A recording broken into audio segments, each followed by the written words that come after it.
I might have made a video on this before, but I don't think I marketed it proper. If you're trying to figure out how to use proper discernment, all the misinformation, all the disinformation, tapping into the good side of the soul, you know what I mean? Using that proper intuition to cut like a knife through the BS, you gotta stay grounded. It's a heady ass world we live in the spiritual community. It is a heavy world we exist in here in the spiritual community, and y'all gotta be careful. You're diving a little too deep. Y'all need to come up for air. I know y'all love to be diving deep. Once again, deep divers, slow motion one time. I get it. Same, I feel you. But y'all need to come up for air every once in a while because shit gets real out there, and we need to, as Richie says, take a deep breath. Drink a glass of water. Take it all in, you know? We don't want to be overly excited. We don't want to be heavily into our feels. We need that yin and the yang. It swirls together. A little bit of yin in the yang, and a little bit of yang in the little. You know what I mean? Balance. Balance. We want to be able to access our base frequency. What do you mean by that, kid? What I mean is we have our subconscious mind sort of emanates a base frequency. Our conscious mind bounces around. It's got shiny object syndrome. Oh, look at that. All right, I'm bored of that. Oh, look at that. I'm bored of that. I got to read something new. Oh, what's the next best spiritual technique? What's the next best mantra for manifesting money?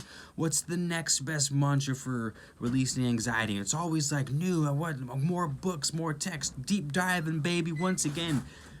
And that's fine, but that's not sustainable for anywho. Point being, our subconscious mind is our sort of base frequency. It's never too high, it's never too low. It's like water. It takes a lot of energy to heat up water. It takes a lot of energy to cool down water. Water is a mediator of energies. Our subconscious mind is a mediator of things that gets put into it. So what that means, to cut through the discernment, we have to make sure that our internal mechanism, our base frequency. Imagine if you're sleeping.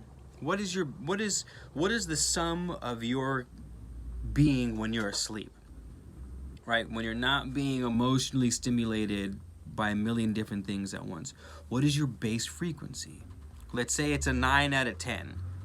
Right? Sometimes during the day it could be a 5, sometimes it could be a 15, it bounces around, but your base, it stays a 9 out of 10. If you want to cut through like that soul, you want to cut through the BS and be able to know and utilize proper, we have to get to that base frequency of our 9 out of 10, which means, which comes with a certain frequency of thought, a certain frequency of action, and a certain frequency of spirit. And when we are in that state, that's when we cut through discernment, or that's when we cut through lies. That's when we can properly utilize discernment. It's when we can access our feels and our emotions for the energy of it, but not be consumed by it because, again, we're operating from the frequency in which we cannot be consumed.